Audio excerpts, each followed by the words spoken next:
It was her first day at her new school. She walked through the front door with 1,000 eyes on her back, but she was sure of herself, so she stomped down the long hallway to her classroom. Helena had moved to town that summer. Her father was a bank manager, and after a readjustment in his company, he had been assigned a job 230 kilometers from home. In general, the move had not gone down well with the family, who had lived in the same house for more than 20 years. Helena, on the other hand, was happy. She liked a challenge. It was her last year of high school, and she would have to work twice as hard to get good grades. And she was sure she would. She wanted to be a computer engineer to create video games. That was her other great passion. That's why she walked into class so determined. She was sure of herself and wasn't afraid of anything. Her classmates were watching her and whispering, but she expected that. So she went in, sat in the front row, and waited patiently for the teacher to enter. They all knew each other. The town was small, so most of them had been studying together all their lives. So shortly after the teacher began, she asked Helena to introduce herself. She, without hesitation, stood up, said her name, and explained the reason for her transfer. After that, the teacher started the class immediately. At first, no classmate approached her. She wasn't worried, but she got bored during breaks, so she tried to approach a couple of girls who seemed nice to her. They were friendly and answered her questions, but when they saw an opportunity, they ran away. So she began to spend her breaks in the computer classroom. There, she found a sort of a quiet place where she could have fun with her video games or study. No one bothered her. As the days went by, her routine became established. Her classmates were still not integrating her, but she already had her usual friends, and now she had found a hobby for the dead hours, so she didn't care. It was strange to her that despite being very well equipped, practically no one went to that classroom. Some classmates came to print out papers, but they were never there for more than 5 or 10 minutes. She wanted to ask them, but since none of them came to her, she decided not to. One afternoon, while she was playing Minecraft, she thought she saw 2 girls reflected on the screen who seemed to be at the back of the class. She turned quickly but saw no one and regretted having lost her attention. She had lost the game. But history repeated itself over the next few days. If it wasn't the screen, it was her hand mirror. If it wasn't the mirror, it was a crystal. Those 2 girls appeared constantly. They were so alike that Helena immediately deduced that they were twins. But was it just her imagination? She had never believed in anything paranormal, but she was starting to get scared. It had been several days of believing she was seeing the same thing. That threw her off her studies. She couldn't sleep and needed to find answers. She wanted to approach some of her classmates, but as soon as she mentioned the subject, they left and did not answer her questions. She also stopped going to the computer classroom, spending her break sitting on a bench in the courtyard. When she stopped going there, she also stopped seeing those 2 girls for a few days. But the nightmare was not over. One night, she dreamt that she was washing her face in the bathroom and they appeared in the mirror. With hardly any time to react, one of them grabbed her hands and set her on fire in the curtains. They were killing her. But just at the last moment, she woke up and realized that it was just a dream. That night, she could not sleep anymore. She was afraid to close her eyes and see them again.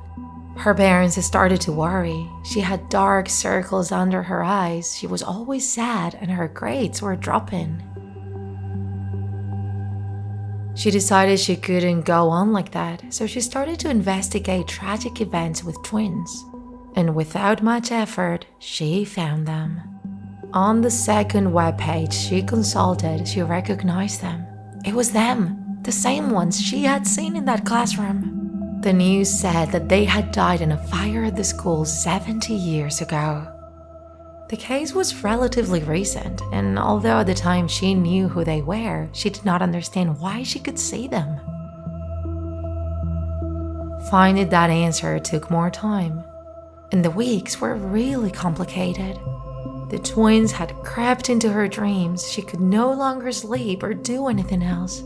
There was a rumor at school that she was possessed, and her classmates stayed away from her as if she had the plague. And since the town was small, it didn't take long for the priest to appear. He showed up one night at her house telling her parents that Helena needed an exorcism, or else she would die.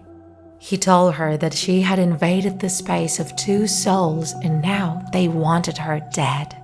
Her parents kicked him out, but deep down they did not know what to make of what was happening to her. They visited several psychologists and psychiatrists, but none of them worked. And things were getting worse as Helena did not sleep. She began to have hallucinations. The few times she closed her eyes, she did really strange things. She would walk around the house saying strange things, lie down on the floor, or break different objects. She was totally desperate, so she decided to go back to that classroom. She took advantage of the end of classes to sneak back in. She sat down in a chair and waited to see them again. It didn't take long for them to show up, and then she faced them.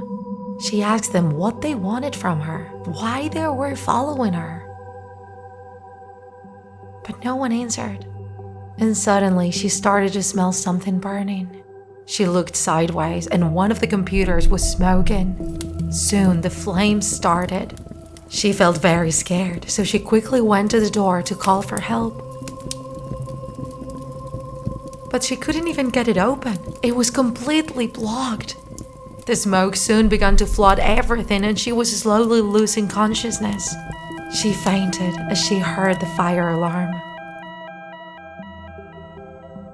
Firefighters managed to rescue her with major burns over 50% of her body. No one could explain the cause of the fire, although in reality, everyone knew what had happened.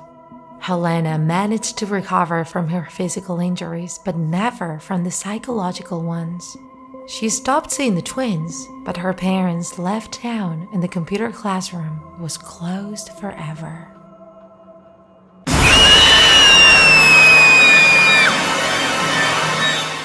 Mary was mentally reviewing the presentation she had to give the next day at the university. The court would be composed of several professors and owners of very important companies. Everything had to be perfect. Apart from the grade, a possible contract with some of those businessmen was also at stake. She opened the closet and laid out her clothes, a suit of pants and jacket and a white shirt. That basic never failed. She looked between her shoes and she had some beautiful black sandals still unworn. It was the missing accessory to complete an impeccable look. But looking at her feet, she realized that she had long nails, so she took a nail clipper and carefully cut them. At that moment, she heard her grandmother's voice in her head saying, "Mary, never cut your nails at night." The young woman stared into space. Her grandmother had always believed in various superstitions, and since she was a child, she had always paid attention to her. But with the pressure and nerves of the presentation, she had completely forgotten. She sighed, looking at the wall. What if everything went wrong because she cut her toenails at night? She tried to remember and remembered her grandmother's words. She had told her that if she cut her nails after 8:30 in the evening, the instrument with which she had cut them would be cursed. It would be sharper and brighter and would bring with it something terrifying.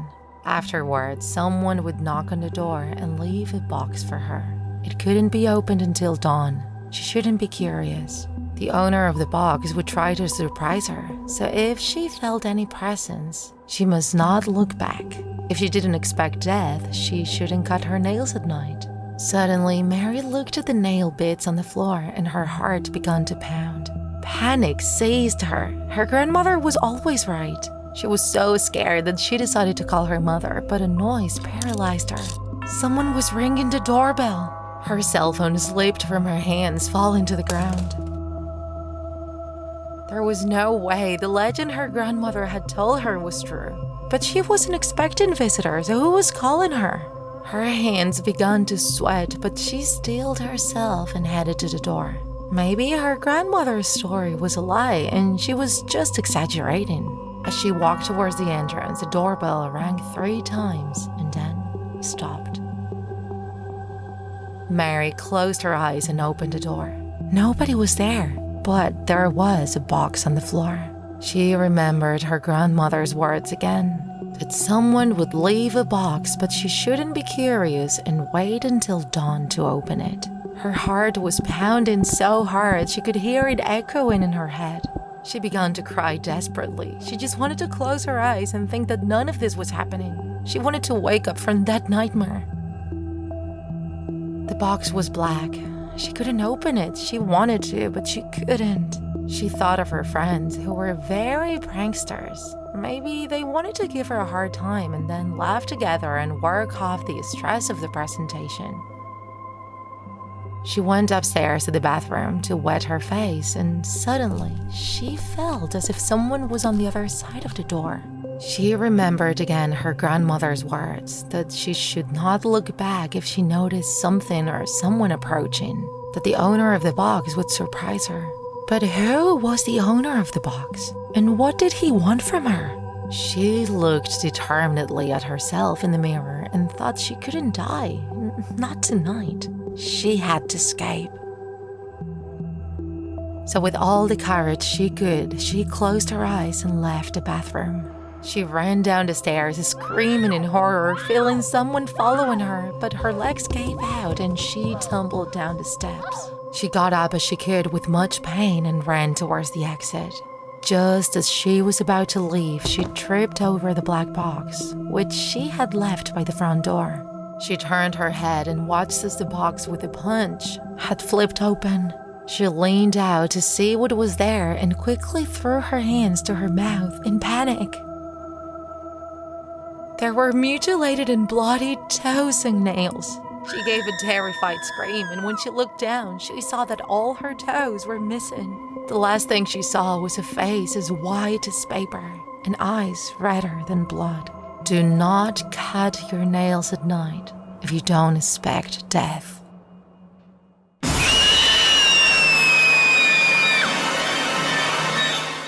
Jael and Laura were going to be parents of twins. When they heard the happy news, they were initially shocked, as they hadn't considered what life would be like with 2 babies at the same time. But soon they understood it was going to be a doubly wonderful experience. Their children would be born with the advantage of growing up next to a little brother with whom they would share everything.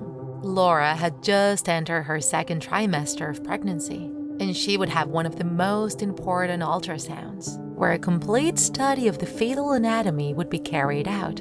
The last 15 days, she had noticed very strange sensations inside her belly. She felt too much movement, something she thought might be normal since she was home to 2 babies, not 1. Jael accompanied her to the hospital. While they waited in the waiting room, the 2 of them touched Laura's belly and imagined their babies' faces. When the nurse ushered them into the doctor's office, Laura lay down on the stretcher and Jael stayed in the seat next to her, holding her hand. The doctor greeted them and lifted Laura's shirt. At that moment, the pregnant belly moved in an exaggerated way. She could see how various lumps formed on her skin. The doctor couldn't contain a cry. Laura's face turned pale. She asked the doctor if everything was in order, if those movements were normal. The doctor was unable to answer her and quickly grabbed the ultrasound machine to see what was happening inside her body. When the doctor looked at the screen, her eyes widened so much that they seemed about to pop out of their sockets. She looked at the pregnant woman and said, trembling, "Laura, I've never seen anything like it. I don't know what's inside you, but what it's clear to me is that it's not human. I have counted 10 creatures within your womb." The young woman wanted to scream, but her voice wouldn't come out. Jael was also silent, not knowing what to say. What were those beings that were in the womb of his wife? The doctor continued to watch the screen until suddenly Laura began to scream in a heartbreaking way. Her belly didn't stop making exaggerated movements. It seemed that the skin would break at any moment. Her pants began to stain with blood. Jael yelled at the doctor, asking her to remove those demons from her body. When suddenly, he noticed some slaps on his face. It was Laura who was waking him up. He had fallen asleep while they waited in the waiting room. Jael breathed easy. It had only been a nightmare. Then he put his hand on his wife's belly and he could feel how the hand was strongly hit from within. Laura looked at him and told him that she was worried. She was feeling a lot of bumps, as if there was more than just her 2 babies inside her. Jael looked at her worriedly. Was it all a dream or the beginning of a real nightmare?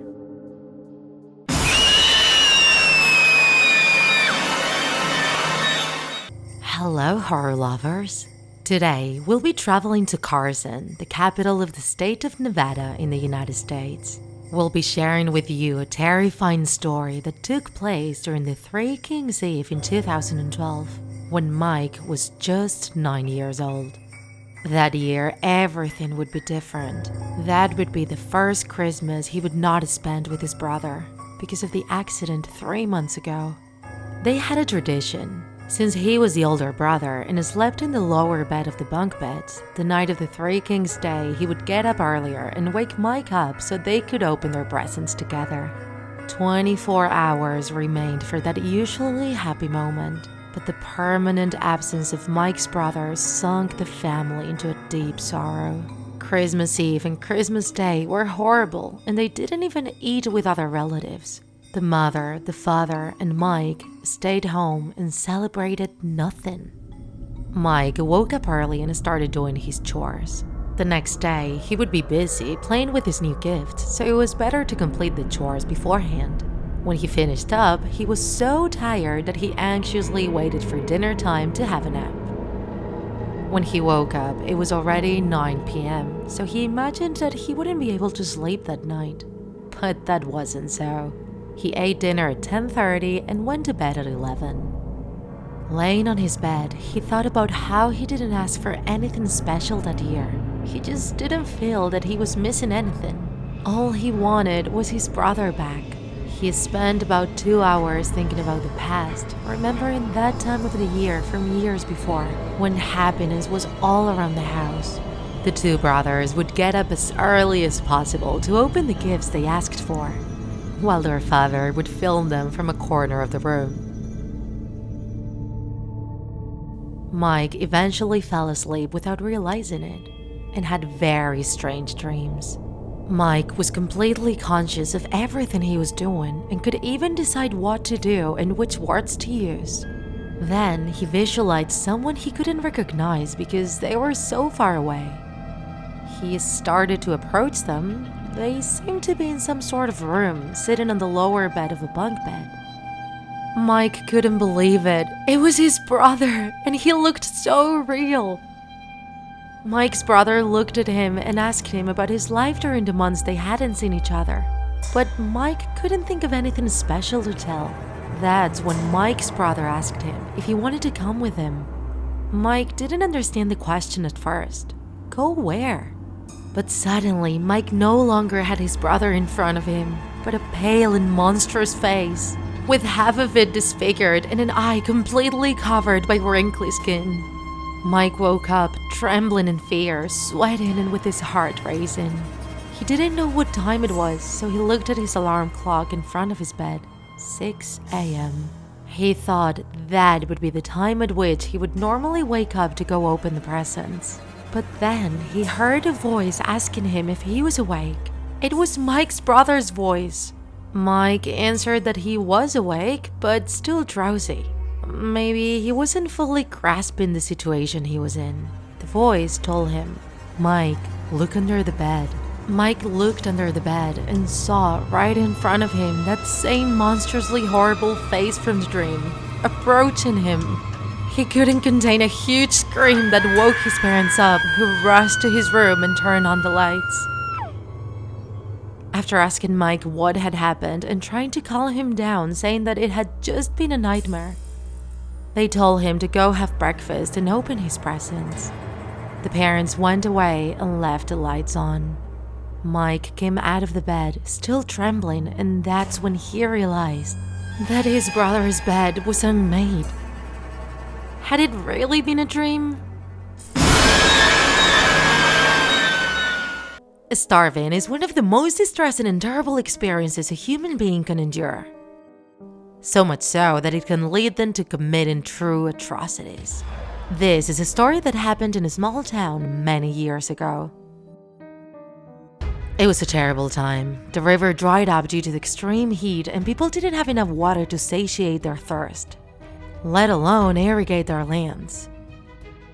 There was a shortage of both work and crops. Many families didn't have the means to feed themselves and thus were forced to abandon their home, or even worse, still to survive. However, one of the farmers was very lucky since he owned a pretty filled up water well in his domain. Thanks to that, he was able to irrigate his garden, which yielded a lot of crops. However, because of that, he was also forced to build a tall brick wall around his property so others wouldn't steal from him. And even then, he couldn't stop the occasional wild animal from getting in, such as stray dogs. And sometimes a desperate father or mother could get in as well. He would deal with the animals by beating them to death, no mercy. As for the humans, he would scare them away by shooting his shotgun to the air. And little by little, the farmer became an unsociable and solitary man, obsessed about defending his stuff. He also loved drinking wine, which aggravated his bad traits. Every week, he would go to the market to sell his produce. He didn't care about his neighbors going hungry and would sell his crops at abusively high prices. He would never give anything away, and if he ever had leftovers, he preferred to use them as compost or just throw them away. One day, when going back to his farm after being in the pub for a while, he found a man who managed to get into his property to steal some food for his family.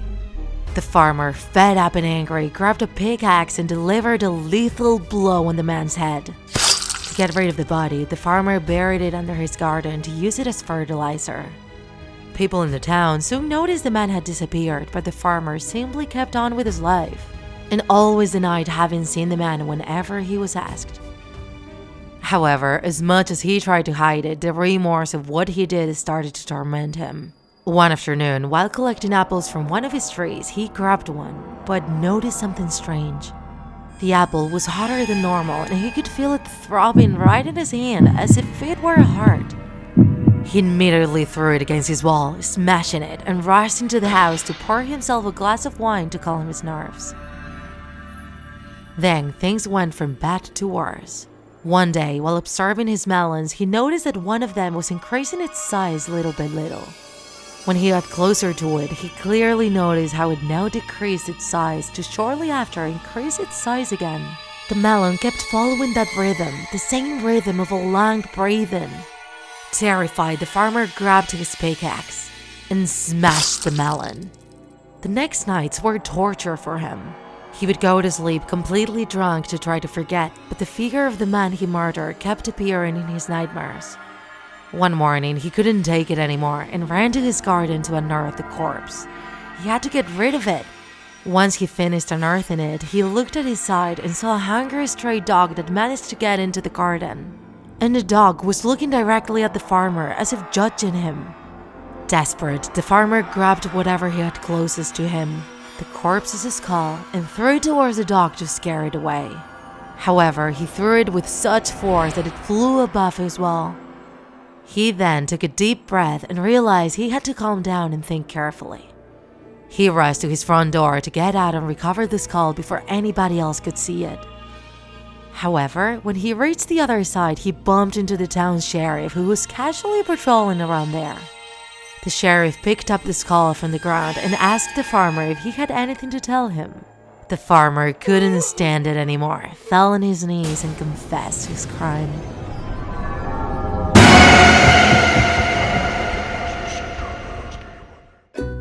If you enjoy enjoyed this video, don't forget to like it. And if you want to see more Draw My Life videos, subscribe to our channel. See you in the next episode!